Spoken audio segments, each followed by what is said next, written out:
২৬শে মার্চ মহান স্বাধীনতা দিবসে জাতির শ্রেষ্ঠ সন্তানদের শ্রদ্ধা জানাতে প্রস্তুত সাভার জাতীয় স্মৃতিসৌধ। এরই মধ্যে সৌধ প্রাঙ্গণ ধুয়ে মুছে নতুন রূপ দেয়া হয়েছে। যে কোনো ধরনের অপ্রীতিকর ঘটনা এড়াতে থাকছে কড়া নজরদারি। একই সাথে দর্শনার্থী প্রবেশের উপর দেয়া হয়েছে নিষেধাজ্ঞা। রায়ান বিন আমিনের তথ্য ছবিতে প্রতিবেদন। মহান স্বাধীনতা দিবসে দেশের সর্বস্তরের মানুষের শ্রদ্ধা আর ভালোবাসায় সিক্ত হবেন দেশের জন্য জীবন উৎসর্গকারী বীর সেনারা।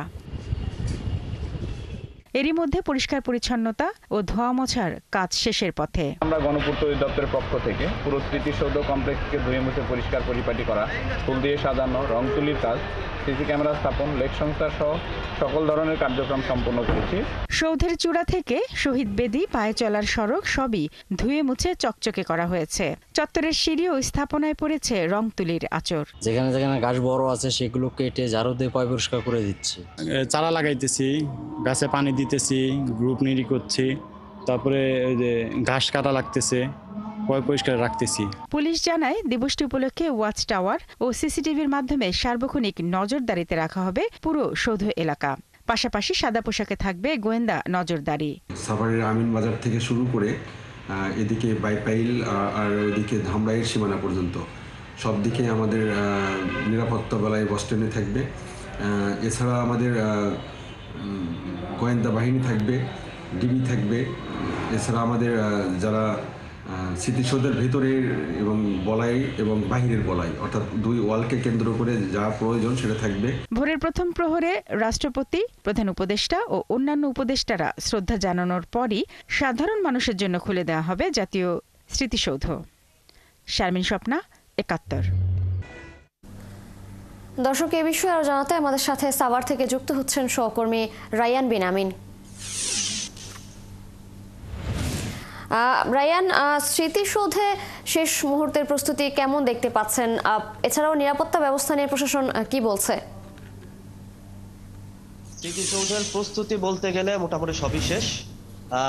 আমরা পেছনে যে প্রধান গেটটি দেখতে পাচ্ছেন এটি বন্ধ করে রাখা হয়েছে সবার জন্যই। আগামীকাল ভোরের আগে গেটটি খুলবে না, সেটা প্রশাসন থেকে শুরু করে সবার জন্যই এই নিয়ম প্রযোজ্য। আর নিরাপত্তার যে বিষয়টা সেটা প্রায় ৪,০০০ পুলিশ মোতায়েন করা আছে আমিন বাজার থেকে ধামরাই পর্যন্ত এই এলাকাটাতে, পাশাপাশি আশুলিয়ার অংশটাতে। পাশাপাশি থাকবে গোয়েন্দা পুলিশের দল, সাদা পোশাকে বিভিন্ন গোয়েন্দা সংস্থার সদস্যরাও আশপাশে উপস্থিত থাকবে। ইতিমধ্যে আমরা যেটা জানতে পেরেছি, ঢাকা জেলা পুলিশের পক্ষ থেকে গোয়েন্দা পুলিশের একটি বড় অংশ কিন্তু গতকাল থেকে এই স্মৃতিসৌধের আশপাশ এলাকা অবস্থান নিয়েছে এবং তারা পর্যবেক্ষণে রাখছে। এর বাইরে সিসিটিভি লাগানো হয়েছে অতিরিক্ত স্মৃতিসৌধের চারপাশে। এর পাশাপাশি যে ঢাকার যে মহাসড়ক আছে সেই মহাসড়কেও কিন্তু সিসিটিভি লাগানো হয়েছে, যাতে নিরাপত্তা নিয়ে কোনো ধরনের শঙ্কা বা কোনো সন্দেহ না থাকে। এর বাইরে আরেকটা বিষয় জানিয়ে রাখি, আজকে থেকে মূলত ঈদের যে চাপ, অর্থাৎ ধর্মমুখ মানুষের ঈদ যাত্রা শুরু হচ্ছে। স্মৃতিসৌধে একদম পাশে ঢাকার যে মহাসড়ক, এই মহাসড়কে কিন্তু আগামীকাল ভোর থেকে ভোর 5:30 থেকে সকাল 7:30 পর্যন্ত, যেটা ঢাকা জেলা পুলিশের পক্ষ থেকে জানানো হয়েছে, এই মহাসড়কটি বন্ধ রাখা হবে। এই বন্ধ রাখার ফলে যদি তারা যানবাহন মালিক এবং মালিক পক্ষের সাথে আলোচনা করেছেন যে বিকল্প পথে যানবাহন চালানোর জন্য, এক্ষেত্রে আমরা যেটা চিন্তা করতেছি বাড়তি একটা চাপ পড়বে পরবর্তী সময় এবং ঘরমুখ মানুষের জন্য একটা ভোগান্তির কারণ হবে। তো এই ছিল আমার কাছে জাতীয় স্মৃতিসৌধ এলাকা থেকে সবশেষ তথ্য। রায়ান, আপনি আছেন, সেখানে থাকবেন, খোঁজখবর রাখতে থাকুন। নিশ্চয়ই আমরা পরবর্তী সংযোগে আপনার কাছ থেকে আরো কিছু জানবো। যাচ্ছি পরের সংবাদে। বিমানবন্দর থেকে গাজীপুরের চৌরাস্তা পর্যন্ত বিআরটি প্রকল্পের 7টি ফ্লাইওভার খুলে দেয় এবারের ঈদে ঢাকা থেকে ময়মনসিংহ উত্তরাঞ্চলে চলাচলে ভোগান্তি কমলেও যানজটের সংখ্যা রয়েছে কয়েকটি পয়েন্টে। তবে পুলিশ জানায় যানজটের দুর্ভোগ লাঘবে তাদের রয়েছে নানামুখী পরিকল্পনা। ইকবাল আহমেদ সরকারের তথ্য ছবিতে প্রতিবেদন। যানজট আর ভোগান্তি কমাতে এরই মধ্যে ঢাকা ময়মনসিংহ সড়কের বিআরটি প্রকল্পের 7টি ফ্লাইওভার খুলে দেওয়া হয়েছে। তবে গাজীপুরা ও স্টেশন রোডের সংযোগস্থলে যানবাহনের চাপ, বিভিন্ন স্থানে বিআরটি স্টেশনের কারণে মহাসড়কে লেন কমে যাওয়ায় শিল্প এলাকায় এখনই ভোগান্তি পোহাতে হচ্ছে। ঢাকা থেকে গাজীপুর আসতে সাধারণত 1 ঘন্টা সময় লাগে, কিন্তু এখন তো 1.5 ঘন্টা 2 ঘন্টাও লাগে যায়। তো যদি এই অবস্থায় থাকে তাহলে তো আমাদের দেখা গেছে ঢাকা থেকে গাজীপুর আসতে ঈদের সময় 4, 5, 6 ঘন্টা লেগে যাবো। পরে আমরা বাড়ি যাবো কিভাবে, ফ্যামিলির সাথে ঈদ করবো কিভাবে? আমরা চাই এবার ঈদ যেন সুস্থভাবে জাম না থাকে, সুস্থভাবে আমরা দেশে যাই, শ্বশুর শাশুড়ি বাপ মা সন্তানের যেন আমরা একসাথে ঈদ করতে পারি। এদিকে চালকরা ময়মনসিংহ থেকে ঢাকামুখী ফ্লাইওভার খুলে না দেয়া, অতিরিক্ত যানবাহনের চাপ ও যত্রতত্র যাত্রীদের ওঠানামা সহ মহাসড়কে অটোরিকশা চলাচলের কারণে ঈদে ভোগান্তির শঙ্কা করছেন। ট্রাফিক ব্যবস্থা ভালো থাকলে যানজট থাকবে না, আর যাত্রী ভোগান্তি থাকবে না। জাম হয়, ফুটপাতে দোকান লাগানো থাকে, ঠিক আছে, গাড়ি বসে থাকে, এই কারণে জাম হয়। রাস্তাটা চাপার কারণে একটা করে গাড়ি যায়, এর জন্য যানজট লাগে। আমরা রাস্তাঘাট ক্লিয়ার দেখতে চাই এবং আইনের লোকজন যাতে আমাদের সহযোগিতা করে। এই মহাসড়কে ফ্লাইওভারগুলো বিশেষ সুবিধা দিচ্ছে, তারপরেও ঈদের সময় লাখ লাখ মানুষের বাড়ি ফেরার পথে সড়কে কোথাও কোথাও যানজটের শঙ্কা রয়েছে। যদিও পুলিশ বলছে সবকিছু মাথায় রেখেই ঈদে সড়ক ব্যবস্থাপনার পরিকল্পনা করা হয়েছে। শ্রমিক কল্যাণ সমিতি যারা আছেন তারাও আমাদেরকে আশ্বস্ত করেছেন তারা ট্রাফিক ভলান্টিয়ার দেবে। তা আমাদের সাথে আমরা যদি ট্রাফিক ভলান্টিয়ার যদি পাই তাহলে আমরা আশা করি খুব সুন্দরভাবে আমরা রাস্তাটা ডিসিপ্লিন রাখতে পারবো। ঢাকার সঙ্গে ময়মনসিংহ, নেত্রকোনা, কিশোরগঞ্জ, জামালপুর, শেরপুর সহ উত্তরাঞ্চলের আশেপাশের সড়ক যোগাযোগের পথ হল ঢাকা ময়মনসিংহ মহাসড়ক। শারমিন স্বপ্না, ৭১। এ বিষয়ে জানাতে আমাদের সাথে গাজীপুর থেকে যুক্ত হচ্ছেন সহকর্মী ইকবাল আহমেদ সরকার। ইকবাল, এখন সড়কের কি অবস্থা দেখছেন? কবে থেকে চাপ বাড়তে পারে বলে মনে হচ্ছে? প্রশাসন কি বলছে জানাবেন।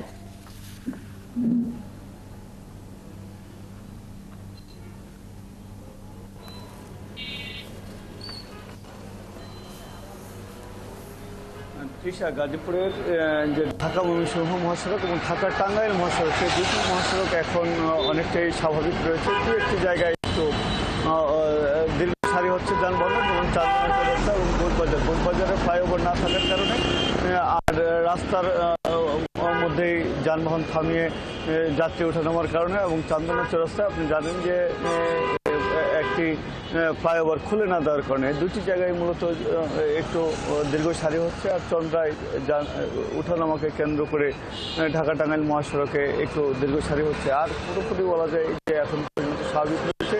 আরও হয়তো 2-3 দিন পরে যখন বিশেষ করে পোশাক কারখানাগুলি ছুটি দেওয়া হবে তখন এই ভোগান্তিটা হওয়ার একটা শঙ্কা রয়েছে। চান্দনা চৌরাস্তায় ময়মনসিংহ থেকে ঢাকাগামী একটি ফ্লাইওভার নির্মাণ রয়েছে, সেটি খুলে দিতে না পারা এখনো পর্যন্ত এই জায়গাটায় দুর্ভোগ হয়। কারণ হচ্ছে যে সিগন্যাল রয়েছে ঢাকা ময়মনসিংহ মহাসড়ক এবং ঢাকা টাঙ্গাইল মহাসড়ক, এই দুইটি মহাসড়কের সংযুক্ত চান্দনা চৌরাস্তা, সেখানে সিগন্যালের কারণে এবং কিছু বিশৃঙ্খলার কারণে, অর্থাৎ ট্রাফিক ব্যবস্থাটা খুব কঠোর না হওয়ার কারণে সেই জায়গাটা একটু দুর্ভোগ হয়। বিশেষ করে যাত্রী ওঠানামাকে কেন্দ্র করে যথাযথ পার্কিং এবং এর সাথে যে মহাসড়কের 3 চাকার যানবাহন রয়েছে যেগুলি স্বল্পগতির, সেগুলি এখানে রাখা, চলাচল করা বা সেগুলি রাস্তার মধ্যে ঘুরানো, আবার লোকজনও ট্রাফিক আইন না মেনে পারাপার হওয়া, অর্থাৎ এই জায়গাগুলিতে একটু জটিলতা হচ্ছে। আর মোটামুটি এই সড়ক স্বাভাবিকই রয়েছে, তবে যাতে করে ভোগান্তি না বাড়ে এবং চরম দুর্ভোগ নাও হয়।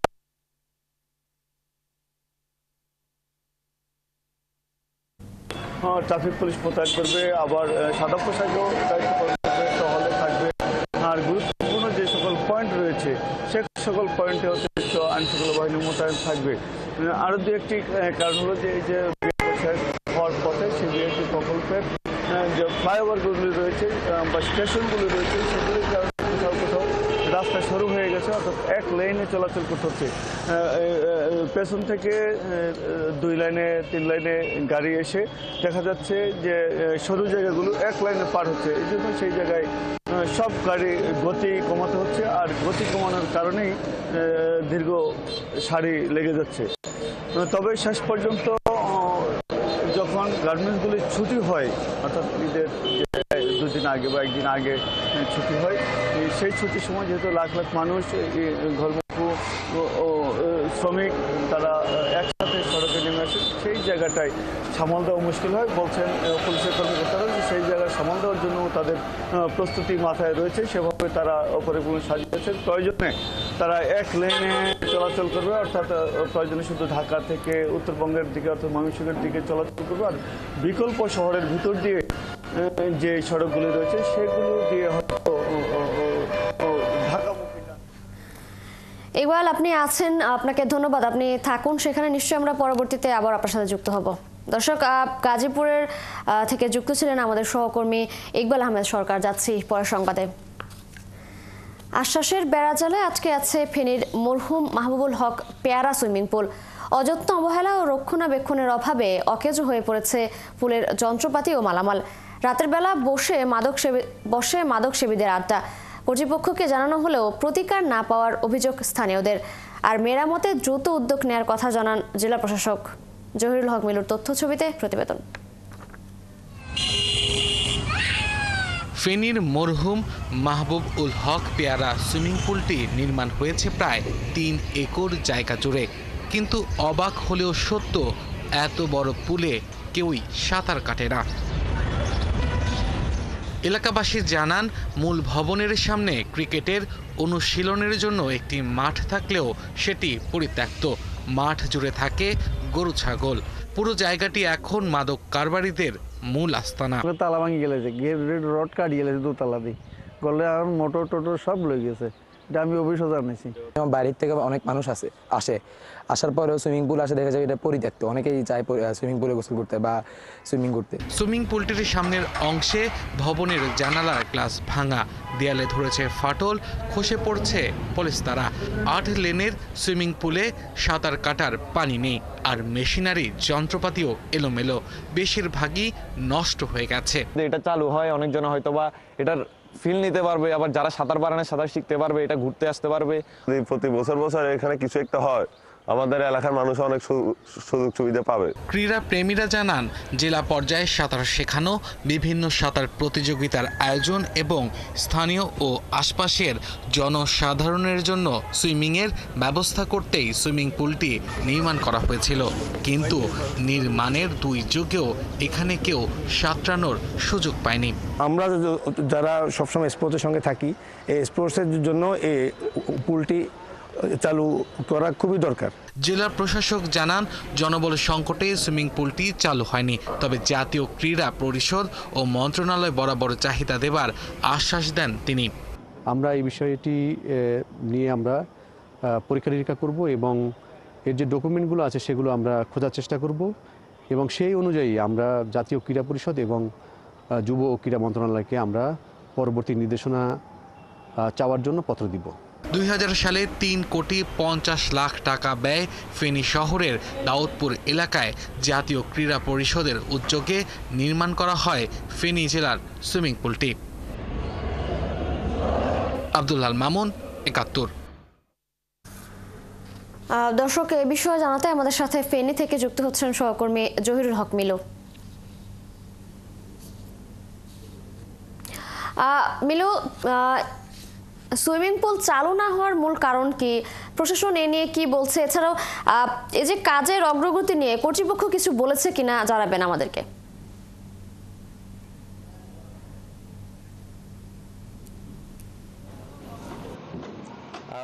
আপনি 2000 সালে সারা দেশে সাঁতারু তৈরির লক্ষ্যে সারা দেশে বেশ কয়েকটি সুইমিং পুল তৈরি করা হয়েছে। তারই অংশ হিসাবে ফেনীতে মাহবুবুল হক পেয়ারা নামে যে সুইমিং পুলটি রয়েছে সেটি দীর্ঘদিন, অর্থাৎ এটি উদ্বোধনের পর থেকে কখনো চালু হয়নি। এখানকার যারা কর্তৃপক্ষ আছেন তারা বলছেন যে এখানকার পর্যাপ্ত বরাদ্দ না পাওয়া এবং জনবল সংকট কারণে তারা মূলত এটি চালু করতে পারেনি। তবে আমরা এখানকার যেহেতু এখানকার যে ক্রীড়া সংস্থা রয়েছে সেটি সরকার বদলের পরে এটি যে অবকাঠামো ওভাবে গড়ে ওঠেনি। তবে এখানকার জেলা প্রশাসকের সাথে কথা হয়েছে, তিনি জানিয়েছেন যে তিনি চলতি বছরের মধ্যে যে কোনো উপায়ে এটি চালু করা হবে এবং এটি আসলে একটি এই সুইমিং পুলটি চালু না থাকার কারণে শহরে যেরকম নগরায়নের কারণে পুকুর শূন্য হয়ে পড়েছে এবং এখানকার যে শুধু সাঁতারু তৈরি না, এর পাশাপাশি অন্যান্য খেলোয়াড়দের যে অন্যান্য ডিসিপ্লিনারিতে কিন্তু সাঁতারের প্রয়োজন রয়েছে বলে এখানকার যারা ক্রীড়া সংগঠক রয়েছেন তারা জানিয়েছেন। এবং এখানকার যারা ক্রীড়া সংস্থার সাথে সংশ্লিষ্ট তারা জানিয়েছেন যে এখানকার যে দীর্ঘদিন ধরে ব্যবহারের অনুপযোগিতার কারণে এখানকার যন্ত্রপাতিগুলো নষ্ট হয়ে গেছে এবং দেওয়ালের পলিস্টার খসে গেছে এবং এটার জন্য যে প্রয়োজন সেটি স্থানীয় ক্রীড়া সংস্থার নেই এবং তারা বলছেন যে তারা এই বিষয়ে মন্ত্রণালয়ে তাগিদ দিবেন যাতে এটি পুনরায় চালু করা যায় এবং জেলা প্রশাসক আপনার প্রতিবেদনে যেমন শুনেছিলেন যে তিনি এটি চালুর ব্যাপারে উদ্যোগ নেবেন। তিশা, এই ছিল এখানকার সর্বশেষ। মিলু, ধন্যবাদ আপনাকে। সমুদ্র সীমায় মাছ ধরায় নিষেধাজ্ঞার সময়সীমা কমে 58 দিন করায় খুশি রাঙ্গাবালির জেলেরা। তারা বলছেন গত 6 বছর বারবার দাবি জানালেও অজ্ঞাত কারণে ভারতীয় জেলেদের সুবিধা দেওয়া হতো। এই সরকার নতুন যে উদ্যোগ নিয়েছে সেটা দেশের অর্থনীতির জন্য বড় সুযোগ তৈরি করবে, দেশে মাছের মজুদ ও উৎপাদন বাড়াতে সহায়ক হবে। কামরুল ইসলামের তথ্য ছবিতে প্রতিবেদন। মাছের বংশবিস্তার বেড়ে ওঠা ও টেকসই আহরণের জন্য বঙ্গোপসাগরে ভারত ও বাংলাদেশ সরকার বছরের নির্দিষ্ট একটি সময়ে মাছ ধরায় নিষেধাজ্ঞা দেয়। প্রতি বছর বাংলাদেশের জলসীমায় এই নিষেধাজ্ঞা থাকে 20 মে থেকে 23 জুলাই 65 দিন, আর ভারতের জলসীমায় তা থাকে 15 এপ্রিল থেকে 14 জুন 61 দিন। রাঙ্গাবালির জেলেদের অভিযোগ, বাংলাদেশের নিষেধাজ্ঞা বলবৎ থাকার মধ্যে প্রায় 39 দিন ভারতীয় জেলেরা বেশি সময় বাংলাদেশের জলসীমায় ঢুকে মাছ ধরে নিয়ে যায়। এতে দেশের লাখ লাখ জেলে ক্ষতিগ্রস্ত হয়। ওরাও নামতে আমরাও নামতাম, তাহলে মাছ সাগরে ভালো ধরা যেত। নাহলে ওরা গিয়ে আমাকে দেশে গিয়া আমাকে অবরোধ থাকতো, অবরোধ থাকতো না, ওরা গিয়া মাছটি ধরে লয়ে যেত। তখন ভারতের মানুষে জেলেরা মাছ ধরে নিয়ে যেত, আমরা বাংলাদেশের মানুষ মাছ ধরতে পারতাম না, আমরা খুবই দূর গেছিলাম। এই ভারতের আর বাংলাদেশে এখন বলে একলাগি এই খবরটা দেয়, হলে তো আমাকে খুবই ভালো। জলসীমায় 65 দিনের মাছ ধরার নিষেধাজ্ঞা পুনর্বিন্যাস করেছে সরকার। এতে সময়সীমা কমে 58 দিন করার পাশাপাশি নিষেধাজ্ঞার সময় পার্শ্ববর্তী দেশ ভারতের সঙ্গে সামঞ্জস্য রেখে প্রায় একই সময় করা হয়েছে। এখন একসাথেই অবরোধ করছে, আবার একসাথেই আমরা দোনো দেশের একসাথে জালিয়া নামবে, একসাথেই আবার মাছ ধরতে পারবো। এই যে আমাকে অনেক দিনের দাবি ছিল, দেখা গেছে দাবিটা সরকার মানে নিছে, এটা আমাকে লেগে সুফল হয়েছে। বিশেষজ্ঞরা বলছেন গত 6 বছর বারবার দাবি জানালেও দেশের বিরুদ্ধে গিয়েই অজ্ঞাত কারণে ভারতের জেলেদের সুবিধা দেওয়া হতো। নতুন এই সিদ্ধান্তে দেশের অর্থনীতির জন্য বড় সুযোগ তৈরি করবে, দেশে মাছের মজুদ ও উৎপাদন বৃদ্ধিতে সহায়ক হবে। আমরা আশা করি সামনের দিকে আমরা পর্যাপ্ত পরিমাণে মৎস্য আহরণ করতে পারবো এবং তাদের উৎপাদনও ভালো হবে, মাছের উৎপাদন ভালো হবে। অবশ্যই আমরা সরকারকে সাধুবাদ জানাই এরকম একটা যুগান্তকারী পদক্ষেপ নেওয়ার জন্য। এই যুগান্তকারী পদক্ষেপ নেওয়ার কারণ যেটা হয়েছে, এখন আসলে অবরোধের যে সুফলটা, এই সুফলটা এই বঙ্গোপসাগরের আশেপাশে যে দেশগুলো রয়েছে তারা সকলে পাবে বলে আমরা বিশ্বাস করি। নতুন প্রজ্ঞাপনে প্রতি বছর 15 এপ্রিল থেকে 11 জুন পর্যন্ত 58 দিন নির্ধারণ করা হয়েছে। একই সময় নিষেধাজ্ঞা থাকবে বঙ্গোপসাগরের ভারতের জলসীমায়ও। আব্দুল আল মামুন, 71। এই বিষয়ে আরো জানাতে আমাদের সাথে রাঙ্গাবালি থেকে যুক্ত হচ্ছেন সহকর্মী কামরুল ইসলাম। কামরুল, মাছ ধরা নিষেধাজ্ঞার সময়সীমা কমায় ইলিশ সংগ্রহের মাত্রা কত শতাংশ বাড়বে বলে মনে হচ্ছে? এতে ইলিশ প্রজননে কি ধরনের প্রভাব পড়বে, আর সার্বিক দিক নিয়েই বা বিশেষজ্ঞরা কি বলছেন?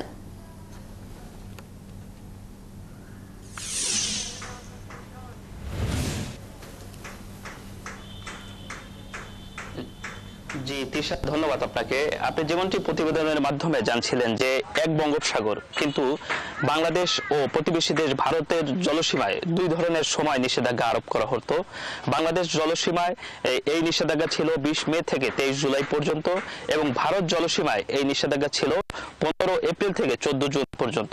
আসলে দুই দেশের এই 2 সময়ের নিষেধাজ্ঞা নিয়ে জেলেদের মধ্যে এক ধরনের অসন্তোষ ছিল এবং জেলেদের অভিযোগ ছিল যে বাংলাদেশের নিষেধাজ্ঞা বলবৎ থাকা অবস্থায় আসলে 39 দিন আগে ভারতের নিষেধাজ্ঞা শেষ হয়ে যেত এবং এই সুযোগটাই আসলে দেশের জেলেরা না পেয়ে ভারতীয় জেলেরা এই সুযোগটা ভোগ করত, যার কারণে নিষেধাজ্ঞা শেষে গভীর সাগরে গিয়ে আসলে মাছ না পেয়ে হতাশা প্রকাশ করত জেলেরা।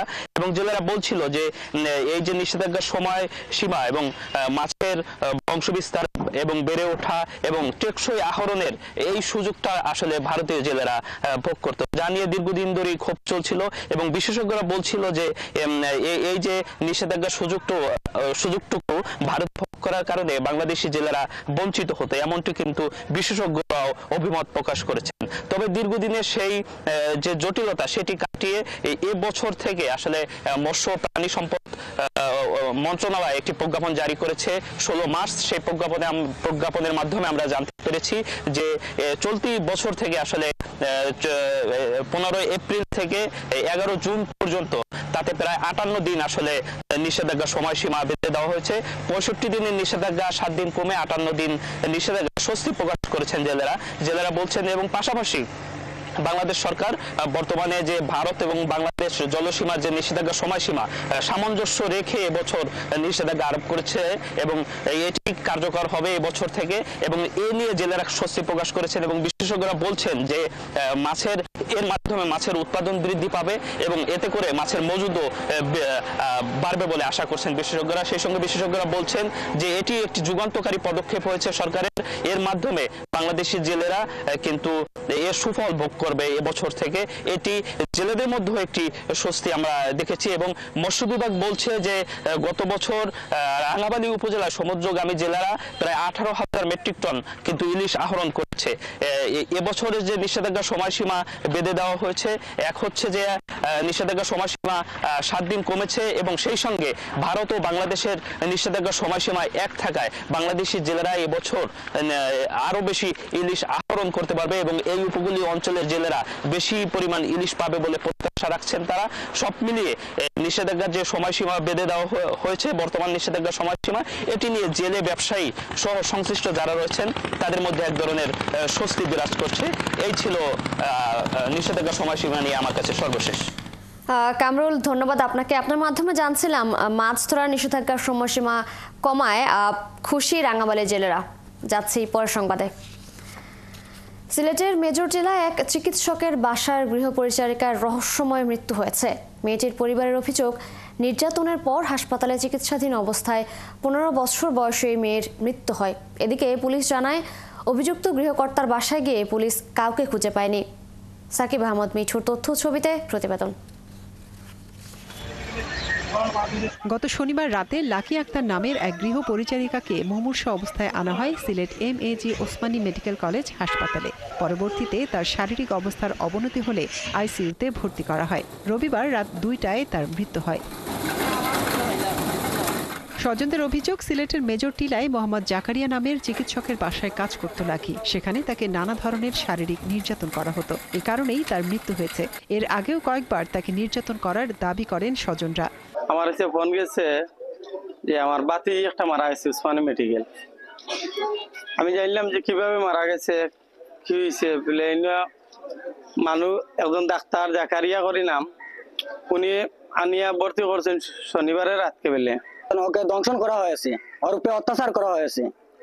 ওকে লাস্টে ওকে মানে এই দোষগুলা চাপানোর জন্য ওকে মিথ্যা অপবাদ দেওয়া হয়েছে যে ও হার পেকে আছে। আজ থেকে 6 মাস আগে আমরা বাতিজিরে গিয়ে তারা আমরা বাড়ি থেকে গিয়ে আনছে, পরে খুব বেশি বিজয় আনছে, কিন্তু তারা মারাধরা করছে, খুব নির্যাতন করছে, আমরা দেখছি। এ বিষয়ে অভিযুক্ত চিকিৎসক জাকারিয়ার সাথে মুঠোফোনে কথা বললে তিনি অভিযোগ অস্বীকার করেন। তিনি বলেন, মেয়েটিকে প্রেমের সম্পর্কে বাধা দেয় সে বিষ পান করেছে।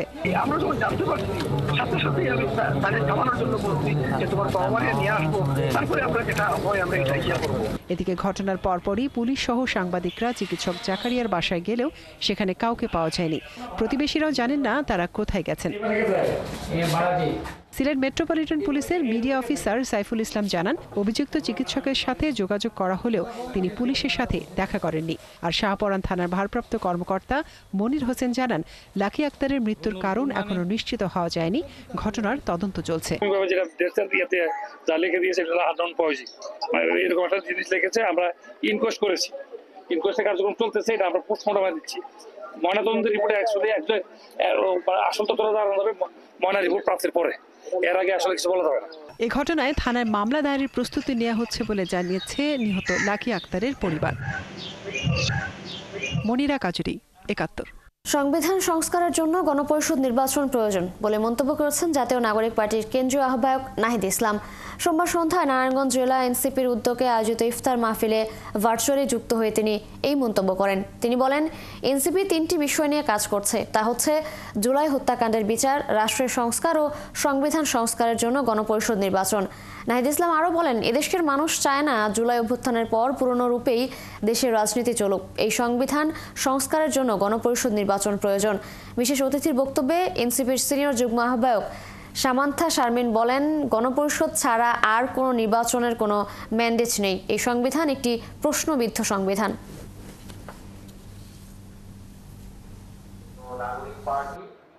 বাংলাদেশের একটি নতুন রাজনৈতিক দল, একটি নতুন রাজনীতির আকাঙ্ক্ষা নিয়ে প্রতিষ্ঠিত হয়েছে। জুলাই গণঅভ্যুত্থানের ধারাবাহিকতায় এই দল বাংলাদেশকে নতুনভাবে গঠন করতে প্রতিষ্ঠিত হয়েছে।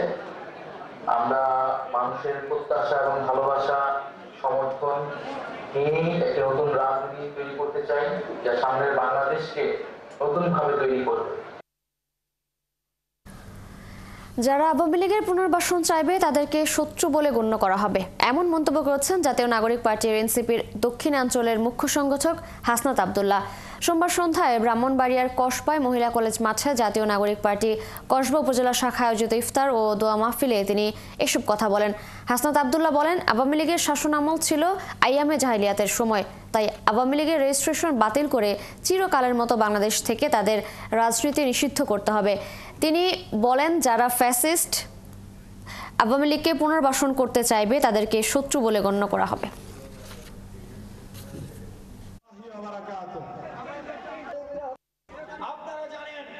আমি গতকাল বলেছিলাম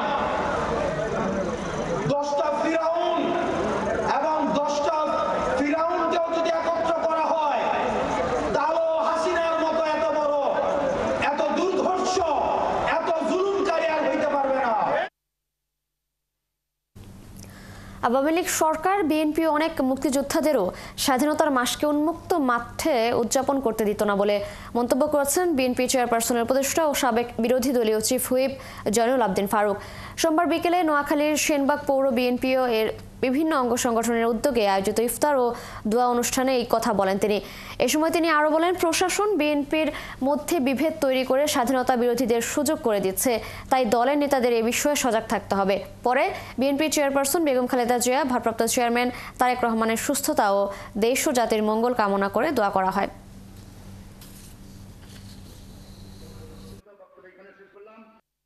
যারা শহীদ জিয়ার ঘোষণার মধ্য দিয়ে বাংলাদেশের স্বাধীনতার যুদ্ধে অংশগ্রহণ করেছিল, তারা কশ্চিন কালে কোনদিনও এরকম উন্মুক্ত ময়দানে যারা ধারণ সাহেব সভা করতে পারে। অফিস বোমা, চেয়ার থাকে, টেলিভিশন থাকে, যে অফিসেও বিজয় দিবসে হামলা করে রক্তাক্ত করেছিল এই আওয়ামী লীগের এই সেনবাগ বাজারে কিছু মাস্টার। দেশে ধনী গরিবের মধ্যে বৈষম্য বেড়েছে, জনগণের সরকার প্রতিষ্ঠা করে এই বৈষম্য দূর করার আহ্বান জানিয়েছেন বিএনপির যুগ্ম মহাসচিব খায়রুল কবির খোকন। সোমবার দুপুরে নরসিংদী পৌর শহরের তোরা হজরত কাবুল শাহ মাজার প্রাঙ্গণে Narsingdi chamber of commerce and ইন্ডাস্ট্রির উদ্যোগে অসহায় ও দুস্থ পরিবারের মাঝে ঈদ উপহার বিতরণ অনুষ্ঠানে তিনি এসব কথা বলেন। তিনি বলেন, মানুষের ব্যয় বাড়লেও আয় বাড়েনি, তাই নিম্ন আয়ের মানুষ কষ্টে আছে।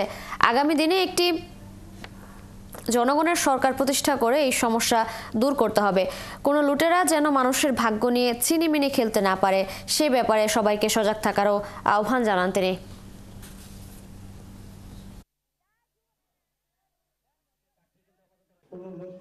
কোন দুর্নীতি করে, কোন অন্যায় অত্যাচার নির্যাতন করে যেন সাধারণ মানুষের ভাগ্য নিয়ে চিনিমিলে না খেলতে পারে, সেই ব্যাপারে আমরা অত্যন্ত সচেতন থাকবো। রাজনীতিবিদরা আমরা যেন জনগণের কাছে যায়, বলতে জবাবদিহি সেই বিষয় নিয়ে আমাদের নিয়ে আসতে হবে। দেশকে স্থিতিশীল রাখতে নির্বাচনের বিকল্প নেই, তাই দ্রুত সংস্কারের কাজ শেষ করে নির্বাচনের নির্দিষ্ট তারিখ ঘোষণা করতে হবে বলে জানিয়েছেন চট্টগ্রাম মহানগর বিএনপির আহ্বায়ক আলহাজ এরশাদুল্লাহ। সোমবার বিকেলে চট্টগ্রামের সবচেয়ে বড় ভোগ্য পণ্যের বাজার খাতুনগঞ্জের চাকতাই চাউল পট্রি মোড়ে বিএনপির ভারপ্রাপ্ত চেয়ারম্যান তারেক রহমানের নির্দেশে স্বল্প আয়ের মানুষদের সেহরি ও ইফতার সামগ্রী বিতরণ করা হয়। এ সময় উপস্থিত থেকে তিনি এসব কথা বলেন। তিনি আরও বলেন, নির্বাচন নিয়ে কোনো টালবাহানা দেশের মানুষ সহ্য করবে না।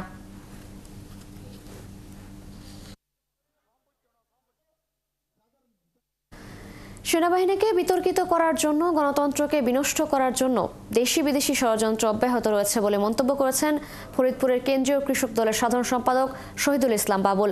সোমবার চৌধুরী কামাল ইবনে ইউসুফ স্মৃতি সংসদের উদ্যোগে দোয়া ও ইফতার মাহফিলের প্রধান অতিথির বক্তব্যে তিনি একথা বলেন। এ সময় তিনি আরও বলেন, আগামী দিনে দেশ কোন দিকে যাচ্ছে তা খেয়াল রাখতে হবে। আয়োজনে কেন্দ্রীয় মহিলা দলের যুগ্ম সাধারণ সম্পাদক চৌধুরী নায়েব ইউসুফের মা শায়লা কামালের বিদেহী আত্মার মাগফিরাত কামনা ও বেগম খালেদা জিয়ার পুরোপুরি সুস্থতা কামনায় দোয়া করা হয়।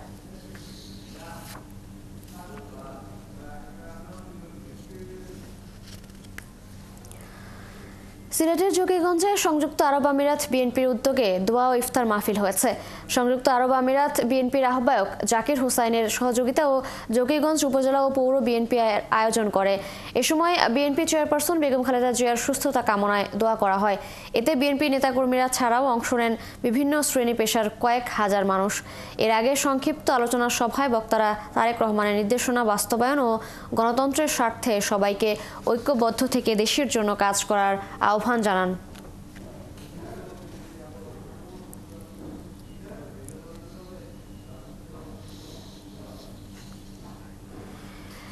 এবার বগুড়ার ধনুতে অপহরণের দায়ে আটক হয়েছে 5 পুলিশ সদস্য।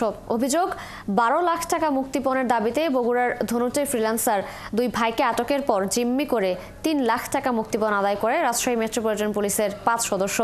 পরে এলাকার এক যুবকের সহযোগিতায় শেরপুর থানা ও কুন্দারহাট হাইওয়ে পুলিশ যৌথ অভিযান চালিয়ে তাদেরকে আটক করে। এ সময় অপহৃত 2 যুবক ও টাকা উদ্ধার করা হয়। এসএম আবু সাইদের প্রতিবেদন, ছবি তুলেছেন মাসুদ বাবু। বগুড়ার ধনুট উপজেলার দিগলকান্দি গ্রামের জাহাঙ্গীর ও রাব্বি আপন 2 ভাই থাকতেন একই বাসায়। ছোট ভাই রাব্বি কিছুদিন হলো শুরু করেছেন ফ্রিল্যান্সিং। একই এলাকার পুলিশ কনস্টেবল আব্দুল হক, তিনি কর্মরত আছেন রাজশাহী মেট্রোপলিটন পুলিশে। তার সহকর্মীদের বোঝান, তার নিজ এলাকায় 2 যুবক ফ্রিল্যান্সিং করে মাসে প্রচুর টাকা ইনকাম করেন। তাদেরকে গ্রেপ্তার করলে অনেক টাকা মুক্তিপণ হিসাবে আদায় করা সম্ভব। শুরু হয় তাদের অভিযান। রোববার দিবাগত রাতে ওই এলাকায় অভিযান চালিয়ে 2 যুবককে আটক করে। পরে তাদের জিম্মি করে নেওয়া হয় 3 লক্ষ টাকা।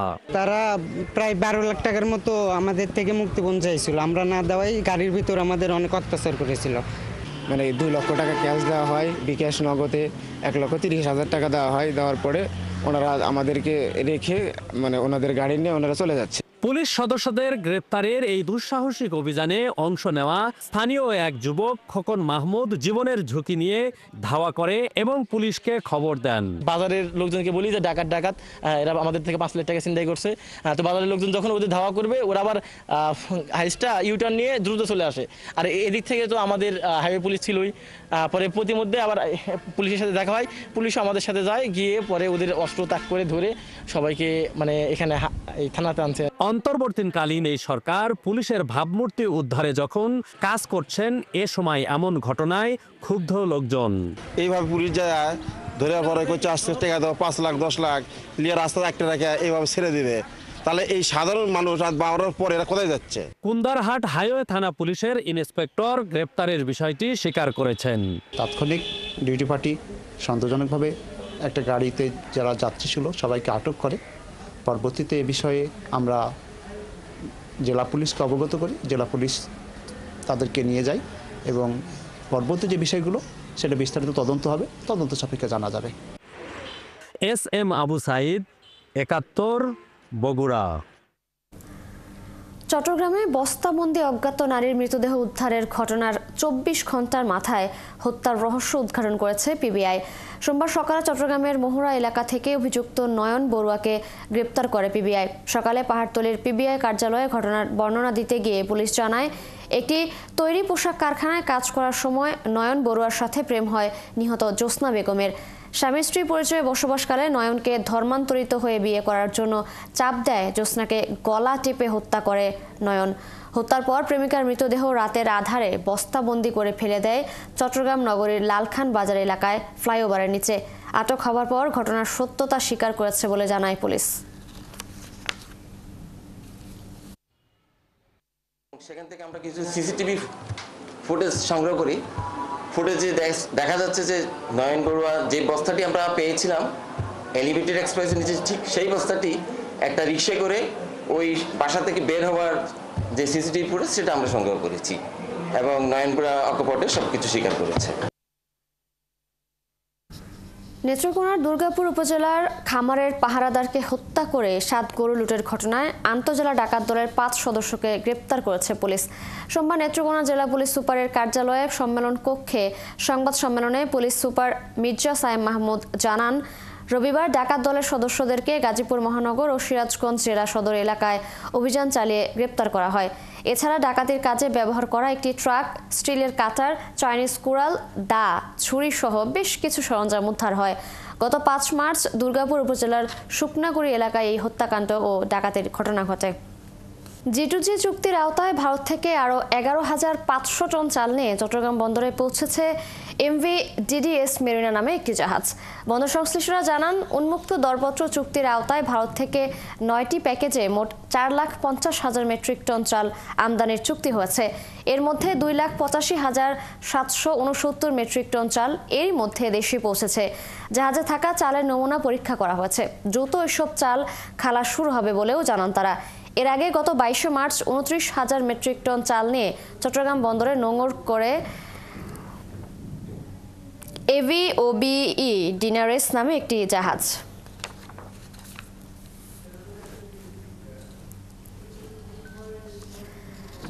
দিন দিন বাড়ছে দক্ষিণাঞ্চলের হাবখ্যাত দেশের দ্বিতীয় বৃহত্তম সমুদ্র বন্দর মোংলার কর্মচাঞ্চল্য। তারই ধারাবাহিকতায় এবার মোংলা বন্দর জেটিতে একদিনে একসাথে ভিড়েছে 4টি বিদেশি বাণিজ্যিক জাহাজ। মোংলা বন্দর কর্তৃপক্ষ জানায়, সোমবার জেটিতে একদিনে 4টি বিদেশি বাণিজ্যিক জাহাজ সহ পোর্টস লিমিটের মধ্যে ক্রিকে 2টি, হারবাড়িয়ায় 5টি, গ্যাস কোম্পানিতে 2টি পয়েন্টে বর্তমানে মোট বেশ কিছু বাণিজ্যিক জাহাজ অবস্থান করছে। এ সকল জাহাজে বিভিন্ন ধরনের মেশিনারিজ, চিটাগুড়া, স্টিলের পাইপ, চাল, কয়লা, ক্লিংকার ও সার রয়েছে।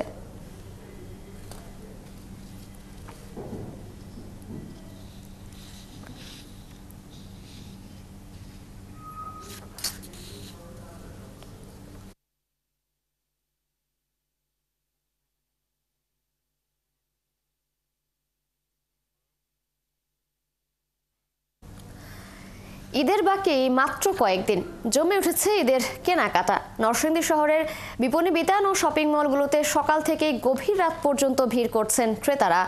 বিক্রেতারা বলছেন, রোজার শুরুতে বেচা কেনা কম হলেও এখন বেশ সরগরম। বিক্রি বাড়লেও দ্রব্যমূল্যের ঊর্ধ্বগতির কিছুটা প্রভাব এখানেও পড়েছে। মোবারক হোসেনের তথ্য ছবিতে প্রতিবেদন। প্রতিদিন সকাল থেকে মধ্যরাত পর্যন্ত ক্রেতা বিক্রেতাদের আনাগোনায় মুখর নরসিংদীর বিপণী বিতান ও শপিং মলগুলো। পোশাক, জুতা, প্রসাধনীর দোকানেই এখন ক্রেতাদের উপচে পড়া ভিড়। দোকানিরাও ক্রেতাদের আকর্ষণ বাড়াতে এনেছেন নতুন নতুন ডিজাইনের সব পোশাক ও প্রসাধনী। ঈদ উপলক্ষে আমি নতুন সবকিছু ওঠানোর ব্যবস্থা করেছি। 3 পিস, সারা, গাড়া, সাদাবাহার এবং কিছু হবে রাউন্ড সুতি, জর্জেট, তারপরে পাকিস্তানি 3 পিসগুলো সবই আছে। মানুষের সারা তো অনেক আছে, বেচা বিক্রি হচ্ছে, তবে দামি মালটা এবার কমই সেল হচ্ছে। শাড়ি জগতে যা আছে সব ধরনের শাড়ি আমাদের এখানে পাবে। T-shirt, shirt, Panjabi, pant, narrow শেপের প্যান্ট, জগার, হাফ প্যান্ট থেকে শুরু করে জুনিয়র কালেকশন পর্যন্ত আমাদের আছে। তবে দ্রব্যমূল্যের ঊর্ধ্বগতির কিছুটা প্রভাব পড়েছে কেনা বেচায়।